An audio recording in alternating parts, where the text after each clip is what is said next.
Film की शुरुआत में एक कपल नजर आता है। उस औरत का नाम केट है जो एक बच्चे को जन्म देने वाली होती है। वो हॉस्पिटल जाती है लेकिन वहाँ हर जगह खून के धब्बे देखकर घबरा जाती है। जब उसका बच्चा जन्म लेता है तो वो मर चुका होता है। ये देखकर वो पूरी तरह टूट जाती है और जोर जोर से रोने लगती है। वहाँ मौजूद हर कोई अजीब सा महसूस कर रहा होता है। लेकिन तभी केट अचानक जाग जाती है। ये सब सिर्फ एक डरावना सपना था। घबराकर वो वॉशरूम की तरफ जाती है, मगर ये सपना सिर्फ एक कल्पना नहीं था बल्कि उनकी हकीकत थी। वो और उसका पति सच में अपने तीसरे बच्चे को खो चुके थे। अब केट हर वक्त अपने खोए हुए बच्चे को याद करती रहती थी। वो उसे भूलने के लिए दवाइयां लेने लगी थी। हर वक्त गहरे दुख में रहने के कारण उसका मानसिक संतुलन कमजोर पड़ने लगा था। इसी वजह से पति पत्नी के बीच लगातार बहस होने लगी। केट दुख भुलाने के लिए शराब पीने लगी थी, लेकिन इसके बावजूद वो काउंसलिंग सेशंस में जाना नहीं छोड़ती थी क्योंकि वो खुद को ठीक करना चाहती थी। केट के पहले से ही 2 बच्चे थे, लेकिन वो एक अच्छी माँ बनना चाहती थी और अपनी जिम्मेदारी पूरी करना चाहती थी। उसकी एक छोटी बेटी थी जो सुनने में थोड़ी कमजोर थी और एक बेटा भी था, लेकिन अपने तीसरे बच्चे को खोने के बाद वो उसे भूल नहीं पा रही थी। इसलिए उसने अपने पति को सुझाव दिया कि क्यों ना हम एक बच्चा गोद ले लें। भले ही वो एक नवजात बच्चा ना हो, लेकिन कोई छोटा बच्चा तो हो सकता है। उसका पति इस बात से सहमत हो जाता है। फिर एक दिन दोनों अनाथालय जाते हैं जहाँ कई अनाथ बच्चे रहते थे। वहीं उनकी मुलाकात एक छोटी लड़की से होती है जिसका नाम एस्थर था। वो करीब 9-10 साल की थी। जब उन्होंने एस्थर से बात की तो उन्हें वो बहुत अच्छी लगी। वो लड़की भी उनसे खुशी खुशी बातें कर रही थी, जिससे लग रहा था कि वो भी उनसे जुड़ रही है। कपल ये सोचकर बहुत उत्साहित हो जाता है कि शायद यही वो बच्ची है जो उनके खोए हुए बच्चे की कमी पूरी कर सकती है। इसके बाद वे अनाथालय की देखभाल करने वाली महिला से मिलते हैं और एस्थर के बारे में पूछते हैं, ये बच्ची कैसी है। तब देखभाल करने वाली उन्हें बताती है कि एस्थर एक बहुत ही समझदार लड़की है। वो अपनी उम्र से कहीं ज्यादा परिपक्व और सभ्य तरीके से बात करती है। उसके अंदर अच्छे संस्कार भी हैं। एस्थर न सिर्फ समझदार थी बल्कि काफी हंसमुख भी थी। उसने बताया कि उसकी असली फैमिली एक एक्सीडेंट में मारी गई थी और वो किसी तरह जिंदा बच पाई, लेकिन इस हादसे का असर उस पर ज्यादा नहीं दिखता था, जैसे उसे इसकी परवाह ही न हो। हालांकि वो रूस से थी, लेकिन उसकी इंग्लिश परफेक्ट थी। ये उसकी ब्रिलियंस दिखाता था। केट और उसका पति उससे काफी प्रभावित हुए और आखिरकार उसे अपने घर ले आए। घर पहुंचते ही केट की छोटी बेटी एस्थर को देखकर बहुत खुश हुई। उसे ऐसा लगा जैसे उसे एक बहन मिल गई हो। लेकिन केट का बेटा इससे ज्यादा खुश नहीं था। उसके दिल में ईर्ष्या थी। माँ पापा ने इसे क्यों लाया? अब शायद वो मुझे पहले जितना प्यार नहीं करेंगे। इस सोच ने उसे एस्थर से दूर कर दिया। वो उससे प्यार से बात तक नहीं कर रहा था।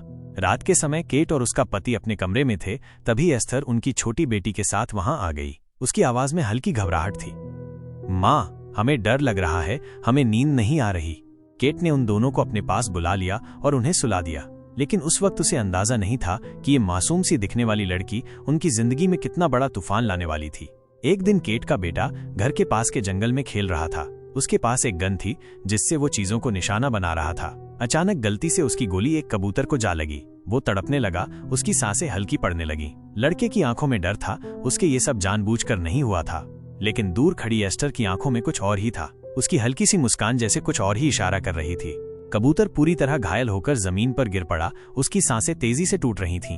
केट का बेटा डरते हुए उसके पास भागा। उसकी आंखों में पछतावा था। तभी एस्थर और उसकी छोटी बहन भी वहां आ गईं। एस्थर ने ठंडे चेहरे के साथ जमीन से एक पत्थर उठाया और उसे लड़के की ओर बढ़ाते हुए कहा, इसे खत्म कर दो, नहीं तो इसे बहुत तकलीफ होगी। उसकी आवाज में एक अजीब सा ठहराव था, जैसे उसे किसी चीज का डर ही न हो। लेकिन केट का बेटा घबरा गया। नहीं, मैं माफी चाहता हूँ, मैं इसे नहीं मार सकता, मैं किसी की जान नहीं ले सकता। उसकी आवाज कांप रही थी। तभी एस्थर ने धीरे से कहा, अगर तुम नहीं कर सकते तो हमें करना होगा। फिर बिना एक पल की देरी किए उसने पत्थर उठाया और पूरे जोर से कबूतर पर दे मारा। एक दर्दनाक चीख गूंजी, खून चारों ओर फैल गया और कुछ ही सेकंड में कबूतर की सांसें थम गईं। वो साहसी थी या निर्दयी ये समझना मुश्किल था। अगला सीन स्कूल में शिफ्ट होता है। वहां एक लड़की थी जो हर दिन एस्थर को तंग करती थी। वो हमेशा उसके साथ बुरा बर्ताव करती, उसे चिढ़ाती और नीचा दिखाने की कोशिश करती। एक दिन वही लड़की एस्थर के पास आई और उसके गले को हल्के से छू लिया। तभी अचानक एस्थर इतनी जोर से चीखी कि पूरे क्लासरूम में डर फैल गया। सारे बच्चे सहम गए और वो लड़की भी घबरा गई। उसकी आंखों में एक अजीब सा डर था, मानो उसने किसी राक्षस को छू लिया हो। सीन घर पर लौटता है। अब तक केट और एस्थर के बीच माँ बेटी जैसा प्यार विकसित हो चुका था। केट अब उसे अपने बच्चे की तरह प्यार करने लगी थी। उसकी हर चीज का ख्याल रखती थी। एक दिन केट ने प्यार से पूछा, क्या मैं तुम्हें अपने तीसरे बच्चे की कब्र दिखा सकती हूँ? एस्थर चुपचाप उसके साथ चल पड़ी, लेकिन जैसे ही वो कब्र के पास पहुंची, उसकी आंखों में आंसू आ गए। वो जोर जोर से रोने लगी, मानो उसने किसी अपने को खो दिया हो। ये देखकर केट का दिल पिघल गया। उसने एस्थर को अपनी बाहों में भर लिया। उस लम्हे में ऐसा लगने लगा जैसे एस्थर कभी अनाथ थी ही नहीं, वो अब इस घर का ही हिस्सा थी। अगला सीन घर में दिखाया जाता है। रात का समय था। केट और उसका पति एक दूसरे के साथ कुछ समय बिता रहे थे, लेकिन उन्हें अंदाजा भी नहीं था कि इस घर में अब भी एक रहस्य छुपा हुआ था और ये रहस्य जल्द ही उनके सामने आने वाला था। जैसे ही एस्थर वहां आई, उसने एक पल के लिए ठहरकर केट को देखा, फिर बिना कुछ कहे वापस जाने लगी। केट तुरंत उसके पीछे पीछे चली गई। एस्थर रुकी और धीरे से बोली, चिंता मत करो, शांत हो जाओ, मुझे सब कुछ पता है। केट हैरानी से उसे देखती रह गई। एक छोटी सी लड़की इतनी परिपक्व बातें कैसे कर सकती है, ये सोचकर उसे अजीब लगा। बाद में उसने ये बात अपने पति से साझा की। उसका पति बोला, देखो, वह पहले हमारे साथ नहीं रहती थी, हमें नहीं पता कि उसने क्या सीखा है और क्या नहीं। अनाथालय की देखभाल करने वाली महिला ने भी कहा था कि वो बहुत समझदार है और चीजों को जल्दी पकड़ लेती है। अगले दिन केट का पति बच्चों को पार्क में ले गया। एस्थर भी उनके साथ थी। बच्चे खेल रहे थे कि तभी वहीं स्कूल वाली लड़की भी नजर आई जो एस्थर को परेशान किया करती थी। एचर ने उसे बड़े ध्यान से घूरना शुरू कर दिया। उसकी आंखों में एक अजीब सी चमक थी। वो लड़की असहज महसूस करने लगी। उसने सोचा, मैंने तो इसे आज कुछ नहीं कहा, फिर ये मुझे इस तरह क्यों देख रही है। लेकिन एस्थर सिर्फ घूरने तक नहीं रुकी। उसने लड़की को झूले से धक्का दे दिया। लड़की जोर से नीचे गिरी और बुरी तरह घायल हो गई। रात के खाने के समय सब साथ बैठे थे। केट के पति ने एस्थर से पूछा, असल में वहां क्या हुआ था। एस्थर ने मासूमियत से जवाब दिया, पिता, हम बस खेल रहे थे, वह खुद ही फिसल कर गिर गई। केट की छोटी बेटी ने भी उसकी बात का समर्थन किया, लेकिन केट का बेटा चुपचाप बैठा था। उसकी आंखों में संदेह था। उसे यकीन था कि एस्थर झूठ बोल रही थी। वो गुस्से में बोला, तुम झूठ बोल रही हो। इस पर उसके माता पिता ने उसे डांटते हुए कहा, तुम्हें एस्थर से माफी मांगनी चाहिए। लेकिन वो गुस्से में बोला, मैं कभी माफी नहीं मांगूंगा, और वो गुस्से में खाने की मेज छोड़कर चला गया। इसके बाद केट का पति केट से बोला, अब हमारा बेटा बाहर खेलने नहीं जाएगा, उसे अपने व्यवहार में सुधार लाना होगा। लेकिन दोनों ही एस्थर के अजीब व्यवहार को भी नजरअंदाज नहीं कर पा रहे थे। उसी समय अनाथालय से एक कॉल आई। केट ने पूरी बात नर्स से बताई। अगले दिन अनाथालय की देखभाल करने वाली महिला केट से मिलने उनके घर आई। वो बोली, मुझे माफ कर दो, मुझे तुम्हें पहले ही बता देना चाहिए था कि हमारे पास एस्थर के बारे में कोई ठोस जानकारी नहीं थी। लेकिन हमने अक्सर नोटिस किया था कि जब भी अनाथालय में कोई अजीब घटना होती, एस्थर वहीं आसपास मौजूद होती। उसका व्यवहार हमेशा से रहस्यमय रहा है। ये मेरी गलती थी कि मैंने उसे तुम्हारे साथ भेज दिया। फिर वो थोड़ा रुकी और बोली, शायद ये सिर्फ मेरा भ्रम हो, लेकिन एस्थर के आसपास हमेशा कुछ न कुछ अजीब जरूर होता है। ये सिर्फ संयोग नहीं हो सकता। केट को एस्थर के बारे में सोचकर बेचैनी होने लगी, लेकिन उसका पति बोला, तुम इतना परेशान क्यों हो रही हो? आखिर वही तो कह रही थी कि ये सिर्फ उनका भ्रम भी हो सकता है। लेकिन देखभाल करने वाली महिला गंभीरता से बोली, ये केवल भ्रम नहीं है, वो दूसरों को अपने काबू में कर लेती है। इस बातचीत को एस्थर चुपचाप सुन रही थी। थोड़ी देर बाद वो केट की छोटी बेटी के पास गई और उसके साथ खेलने का बहाना करने लगी। उसके हाथ में ट्री हाउस की चाबी थी और उसने एक पिस्तौल भी छिपा रखी थी। वो बस इस इंतजार में थी कि देखभाल करने वाली महिला घर से कब जाएगी। जैसे ही वो कार में बैठकर जाने लगी, एस्थर ने छोटी बच्ची को भी अपने साथ लिया और चुपचाप कार के पास आ गई। जैसे ही कार सड़क पर चली, एस्थर ने अचानक छोटी बच्ची को धक्का दे दिया। देखभाल करने वाली महिला ने यह देखकर कार धीमी करने की कोशिश की, लेकिन नियंत्रण खो बैठी और कार घुमावदार मोड़ पर जाकर रुक गई। वो तुरंत बाहर निकली और घबराकर बच्ची की ओर देखा, लेकिन तभी एस्थर ने पीछे से उस पर हमला कर दिया। उसने महिला के सिर पर हथौड़े से कई बार वार किए, जब तक कि वो वहीं दम तोड़ नहीं गई। ये सब कुछ केट की छोटी बेटी के सामने हुआ था। एस्थर ने एक बार भी ये नहीं सोचा कि इतनी छोटी बच्ची पर इसका क्या असर पड़ेगा। बच्ची डर के मारे कांप रही थी, लेकिन एस्थर ने उसे समझाने की कोशिश की, कुछ भी नहीं हुआ, हमें उसे मारना जरूरी था। फिर वो उसे ट्री हाउस में ले गई। वहां जाकर उसने अपने शरीर से खून के धब्बे साफ किए, ताकि किसी को शक न हो कि उसने किसी को मारा है। जब वे दोनों ट्री हाउस से बाहर आ रहे थे, तभी केट के बेटे ने उन्हें देख लिया। वो पहले से ही एस्थर पर शक कर रहा था, इसलिए अब वो उस पर नजर रखने लगा। लेकिन जैसे ही एस्थर की नजर उसके तरफ पड़ी, वो जल्दी से छिप गया। हालांकि एस्थर समझ गई थी कि उसने देख लिया है। रात को जब वो सो रहा था, एस्थर चुपचाप उसके कमरे में आई। उसके हाथ में पेपर कटर था। उसने धीरे से उसे जगाया और उसकी गर्दन पर ब्लेड रखते हुए फुसफुसाई, अगर तुमने किसी से कुछ भी कहा तो मैं तुम्हें खत्म कर दूंगी। वो कपल एस्थर के अजीब बर्ताव को देखकर उसे काउंसलर के पास ले जाते हैं, लेकिन एस्थर वहां इतनी चालाकी से काउंसलर को भ्रमित कर देती है कि उसे लगने लगता है जैसे वही सही है और केट ही उसे सही तरीके से नहीं पाल रही। ये सुनकर केट का पति गुस्से से भर जाता है। ये तुम्हारा ही आइडिया था, तो अब तुम्हें इसे संभालने की हिम्मत भी रखनी चाहिए। उसकी आवाज में झुंझलाहट थी। उनके बीच फिर से बहस शुरू हो जाती है। जब वे घर पहुंचते हैं तो उन्हें अनाथालय से कॉल आती है। वहां से बताया जाता है कि नर्चरर अभी भी लापता है। धीरे धीरे ये खबर बाहर फैलने लगती है और पुलिस इसकी जांच शुरू कर देती है। जल्द ही उन्हें नर्चरर की लाश मिल जाती है। केट और उसका पति ये जानकर परेशान हो जाते हैं कि नर्चरर आखिरी बार उनके घर आई थी और फिर वापस लौटते ही उसकी मौत हो गई। ये सब उन्हें बहुत अजीब लगता है। अब दोनों ये पता लगाने का फैसला करते हैं कि एस्थर असल में कहां से आई है। केट कहती है, हमें रूस के ऑर्फनेज से जानकारी निकालनी होगी कि एस्थर नाम की कोई लड़की वहां थी भी या नहीं। वे अलग अलग ऑर्फनेजेस में पूछताछ करते हैं, लेकिन उन्हें ये जानकर झटका लगता है कि रूस के किसी भी अनाथालय में एस्थर नाम की कोई लड़की कभी रही ही नहीं। इसी दौरान सीन बदलता है। केट किचन में काम कर रही होती है, तभी एस्थर फूलों का एक गुलदस्ता लेकर आती है और मुस्कुराते हुए उसे देती है, लेकिन केट गुस्से से फूल जमीन पर फेंक देती है। अब ये सब दिखावा करने की जरूरत नहीं है, वो गुस्से में कहती है, लेकिन एस्थर मासूम बनकर खड़ी रहती है, जैसे उसे कुछ समझ ही न आ रहा हो। केट को अब यकीन होने लगता है कि कुछ बहुत बड़ा छिपा हुआ है, लेकिन क्या वो सच का पता लगा पाएगी इससे पहले कि बहुत देर हो जाए, क्योंकि वे फूल उसकी छोटी बेटी की कब्र के थे।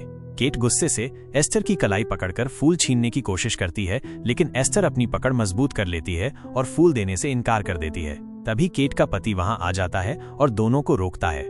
केट की आंखों में आंसू भर आते हैं। वो तेजी से अपनी बेटी की कब्र की ओर भागती है और वहां बैठकर फूट फूट कर रोने लगती है। अपनी बेटी की कब्र पर हाथ फेरते हुए वो जैसे उसे महसूस करने की कोशिश कर रही थी। अगले सीन में केट का पति घर लौटता है, तभी एस्थर मासूम बनकर उसके पास जाती है और रोते हुए कहती है, केट ने मुझे बहुत मारा है। असल में एस्थर ने खुद को इस तरह चोट पहुंचाई थी जिससे ऐसा लगे कि उसकी हड्डियां तक टूट गई हैं। केट का पति ये सुनकर हैरान रह जाता है। उसने कभी नहीं सोचा था कि उसकी पत्नी इतनी निर्दयी हो सकती है। उसके दिल में केट के लिए नाराजगी बढ़ने लगती है और वो उससे दूर होने लगता है। केट पहले ही तनाव में थी, लेकिन अब उसे अपने पति के बर्ताव में बदलाव साफ दिखने लगा था। उसकी आंखों में उदासी थी और मन में बेचैनी। धीरे धीरे वो शराब पीने की तरफ आकर्षित होने लगती है। एक दिन वो शराब खरीदने एक दुकान पर जाती है, लेकिन वहां जाकर उसका मन बदल जाता है। वो बोतल लेकर बाहर आती है और सड़क किनारे उसे फेंक देती है। कुछ दिन बाद केट अपने बच्चों को स्कूल छोड़ने जा रही होती है। जब उसका बेटा स्कूल के गेट से अंदर जा रहा होता है तो उसके बैग से कुछ किताबें गिर जाती हैं।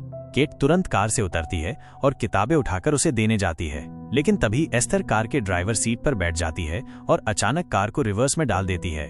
केट की आंखें चौड़ी हो जाती हैं, उसकी सांसें अटक जाती हैं। केट की छोटी बेटी भी उस कार में थी। ये देखकर केट और आसपास के लोग पूरी कोशिश करते हैं कि किसी तरह कार को रोका जाए, लेकिन कोई भी उसे रोक नहीं पाता। तभी कार पीछे पड़े बर्फ के ढेर से टकराकर रुक जाती है।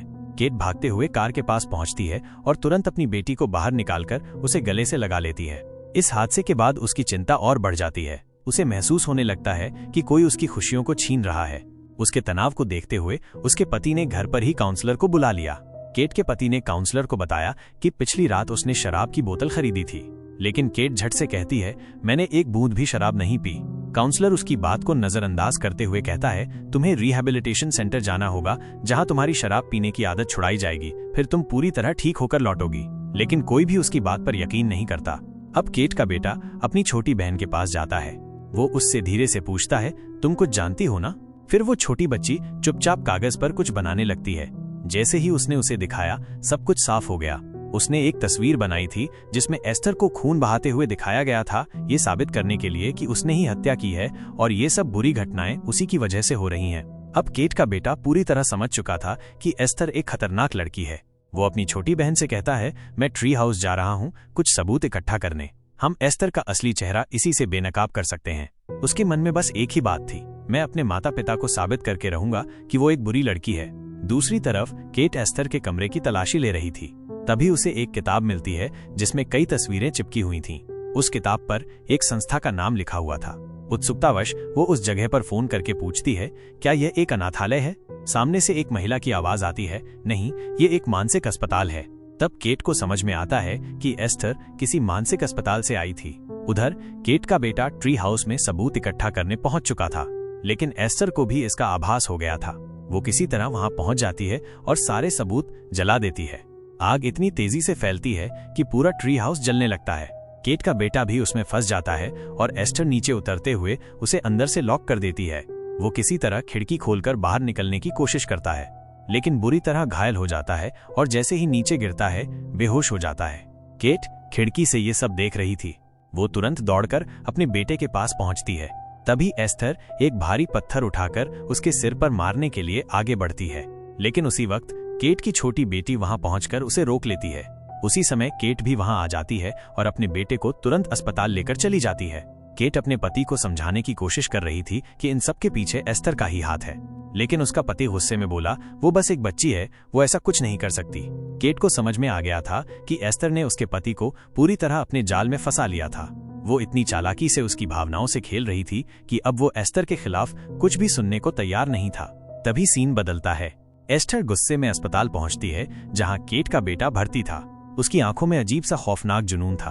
वो धीरे धीरे उसके कमरे में दाखिल होती है, चारों ओर देखती है कि कोई आसपास तो नहीं है। फिर वो ऑक्सीजन पाइप खींचने ही वाली होती है कि तभी एक नर्स वहां आ जाती है। एस्तर झट से मासूमियत का नाटक करते हुए पीछे हट जाती है। इस बार उसका प्लान नाकाम हो गया। जब केट को इस घटना का पता चला तो उसका गुस्सा फूट पड़ा। वो बर्दाश्त नहीं कर सकी और एस्तर के पास जाकर सबके सामने उसे जोरदार थप्पड़ मार दिया। पूरे कमरे में सन्नाटा छा गया।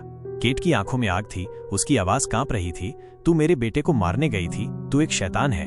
लेकिन इससे पहले कि कोई उसकी बात समझ पाता, डॉक्टरों ने उसे पकड़ लिया। केट को मानसिक रूप से अस्थिर साबित कर दिया गया। उसे एक पागल औरत कहकर उसे इंजेक्शन लगा दिया गया। केट चीख रही थी, तुम लोग गलती कर रहे हो, वो कोई मासूम बच्ची नहीं है। लेकिन किसी ने उसकी नहीं सुनी। उसका पति दौड़कर एचर के पास गया और उसे सीने से लगा लिया। एचर के चेहरे पर मासूमियत का नाटक था, लेकिन उसकी आंखों में जीत की चमक थी। अब सीन बदलता है। केट को अस्पताल में कैद कर दिया गया था और उसका पति अपनी छोटी बेटी और एस्तर को घर ले आया। घर पहुंचते ही वो शराब की बोतल खोलकर पीने लगा। कमरे में अकेला बैठा हुआ था कि तभी एस्टर वहां आई, लेकिन इस बार उसकी शक्ल बदली हुई थी। वो एक छोटी बच्ची की तरह नहीं लग रही थी, बल्कि उसने बड़ी लड़कियों की तरह मेकअप कर रखा था। उसके बाल खुले थे, होठों पर गहरा लाल रंग और उसने एक सुंदर लेकिन भड़काऊ ड्रेस पहन रखी थी। वो धीरे धीरे चलती हुई उसके करीब आई और सोफे पर बैठ गई। उसकी आवाज कोमल लेकिन अजीब थी। डैडी, अब तो घर में सिर्फ हम दोनों हैं। केट का पति अचानक असहज महसूस करने लगा। उसने घूर कर देखा और तुरंत उठ गया। तुम्हें सो जाना चाहिए एस्तर। वो वहां से निकल गया, लेकिन उसके माथे पर पसीना था। छटपटाते हुए उसे जाते हुए देखा। उसकी आंखों में एक अजीब सी सनक थी। वो धीरे से मुस्कुराई और बुदबुदाई, कोई बात नहीं, अभी नहीं, लेकिन बहुत जल्द। फिर वो भी अपने कमरे की ओर चली गई। दूसरी तरफ केट को उस मानसिक अस्पताल से एक कॉल आता है। फोन उठाते ही दूसरी तरफ से एक गंभीर आवाज आती है, हमारे पास आपके लिए बहुत जरूरी जानकारी है। ये लड़की जिसे आप एस्टर समझ रहे हैं, असल में एक बच्ची नहीं है। केट की आंखें चौड़ी हो जाती हैं। क्या आप क्या कह रहे हैं? फिर जो कुछ उसने सुना, उसने उसकी रूह तक हिला दी। डॉक्टर ने बताया, एस्टर दरअसल 33 साल की एक महिला है जिसे एक दुर्लभ बीमारी है। उसकी बॉडी तो छोटी बच्ची जैसी लगती है, लेकिन उसकी असली उम्र एक वयस्क महिला की है। वो एक खतरनाक और चालाक अपराधी है। उसने अपनी पूरी जिंदगी मासूम बच्ची का रूप धारण कर लोगों को बेवकूफ बनाया और अपने अंदर के गुस्से का बदला निर्दोष लोगों से लिया। केट का दिमाग सुन्न पड़ गया था। डॉक्टर ने आगे कहा, वो इस अस्पताल में रह चुकी है, एक हिंसक मरीज के रूप में। उसने कई लोगों की बेरहमी से हत्या की है, यहाँ तक कि जिन लोगों ने उसे गोद लिया था उन्हें भी उसने नहीं छोड़ा। अब केट का डर सच्चाई में बदल चुका था। डॉक्टर, प्लीज बताइए कि मैं क्या करूं? पुलिस को तुरंत इस मामले में शामिल करें, वरना आप और आपका परिवार खतरे में पड़ सकते हैं। इससे पहले कि केट कुछ कह पाती, कॉल कट हो गई। दूसरी तरफ एस्तर अपने कमरे में थी। वो अपने चेहरे से धीरे धीरे मेकअप हटाने लगी। उसकी मासूमियत भरी शक्ल अब डरावनी लग रही थी। उसकी गर्दन और हाथों पर गहरे निशान थे, जिन्हें वो हमेशा छुपाए रखती थी। वो बड़े इत्मीनान से अपने शरीर से वो पट्टियां हटाने लगी जो उसके रहस्यों को छुपाने के लिए थीं। आईने में उसने अपनी असली शक्ल देखी, कोई मासूम बच्ची नहीं, बल्कि एक खतरनाक औरत। अब उसका असली खेल शुरू होने वाला था। इसी बीच केट का पति गुस्से में था। उसे लग रहा था कि केट ने बहुत ज्यादती की है। वो एक बच्ची से ऐसे कैसे बात कर सकती है? वो बड़बड़ाया। उसे लगा कि शायद उसने एस्तर को गलत समझा है, इसलिए उसने ठान लिया कि वो जाकर उससे बात करेगा। जब वो एस्तर के कमरे में पहुंचा तो वहां का नजारा अजीब था। दीवारों पर अजीबोगरीब पेंटिंग्स टंगी हुई थीं, काली डरावनी आकृतियां, खून से लथपथ चेहरे और कई ऐसी तस्वीरें जो किसी मानसिक रूप से बीमार इंसान की कल्पनाओं का नतीजा लग रही थीं। वो धीरे धीरे कमरे के अंदर बढ़ा और तभी उसका फोन बजा। वो लगभग कॉल रिसीव करने ही वाला था। जैसे ही केट का पति फोन उठाने ही वाला था, तभी अचानक पीछे से एस्तर ने उस पर हमला कर दिया। वो जानलेवा तरीके से उसकी गर्दन पर वार करती गई और देखते ही देखते उसकी सांसें रुक गईं। उसकी छोटी बेटी भी वहीं थी, जिसने ये सब अपनी आंखों से देखा। डर से कांपती हुई वो भागकर अपने कमरे में छुप गई। दूसरी तरफ केट पुलिस को कॉल कर चुकी थी और अपने घर लौट रही थी। जैसे ही उसने दरवाजे के अंदर कदम रखा, उसे कुछ अजीब सा महसूस हुआ। घर में एक अजीब सी खामोशी थी। जब उसने अपने पति को जमीन पर लहूलुहान पड़ा देखा, उसकी दुनिया ही उजड़ गई।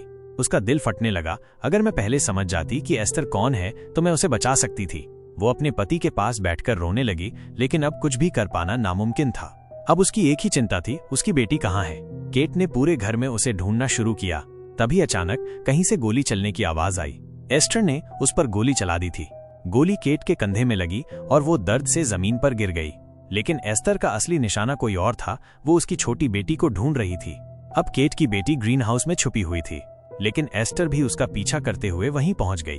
तभी अचानक ग्रीन हाउस की छत पर केट की परछाई नजर आई। केट ने खुद को संभाला और अपनी बेटी को बचाने के लिए ग्रीन हाउस की छत पर चढ़ गई। एस्टर की नजर उस पर पड़ी और उसका ध्यान भटक गया। यही मौका था। केट ने पूरी ताकत से ग्रीन हाउस के कांच को तोड़ते हुए छलांग लगाई और सीधे एस्टर पर आ गिरी। एस्टर जोर से जमीन से टकराई और कुछ देर के लिए बेहोश हो गई। इसी बीच पुलिस भी घर पहुंच गई थी। केट ने अपनी घायल बेटी को उठाया और बाहर ले जाने लगी, लेकिन तभी अचानक एस्टर फिर से उठ गई। उसने केट पर हमला कर दिया। वो बार बार हमला करने की कोशिश कर रही थी, लेकिन तभी केट की छोटी बेटी ने बंदूक उठा ली। उसने डरते हुए ट्रिगर दबा दिया। गोली सीधी एस्टर की ओर गई, लेकिन निशाना थोड़ा चूक गया। गोली बर्फ जमी हुई झील पर लगी और बर्फ टूट गई। एस्टर का संतुलन बिगड़ा और वो धीरे धीरे बर्फीले पानी में डूबने लगी। केट भी पानी में गिर गई। दोनों बर्फीले पानी में संघर्ष कर रही थीं। एस्टर ने केट को नीचे खींच लिया, उसे पानी में डुबोने की कोशिश की, लेकिन केट ने आखिरी ताकत लगाकर उसके चेहरे पर जोरदार मुक्का मारा। एस्टर का सिर बर्फ से टकराया और खून पानी में फैलने लगा। धीरे धीरे उसकी हरकतें बंद हो गईं। केट किसी तरह खुद को संभालते हुए पानी से बाहर निकली। उसने अपनी बेटी को उठाया और ठंड से कांपते हुए धीरे धीरे पुलिस की तरफ बढ़ने लगी। उसकी सांसें तेज चल रही थीं। उसका पूरा शरीर दर्द से कराह रहा था, लेकिन अब सब खत्म हो चुका था। पीछे बर्फीले पानी में एस्टर की लाश धीरे धीरे डूब रही थी। अब ये कहानी वहीं खत्म होती है जहां ये होनी चाहिए थी। एस्टर अब हमेशा के लिए दफन हो चुकी थी। So yeah, that's the ending of the movie. अगर आपको ये कहानी पसंद आई तो इसे लाइक करें और अपने कमेंट में बताएं कि आपको इस कहानी का कौन सा हिस्सा सबसे ज्यादा पसंद आया। और अगर आप ऐसी ही और मजेदार और थ्रिलर कहानियां देखना चाहते हैं तो चैनल को जरूर सब्सक्राइब करें। ध्यान रखें, कुछ रहस्य जितने गहरे होते हैं उतने ही खतरनाक भी।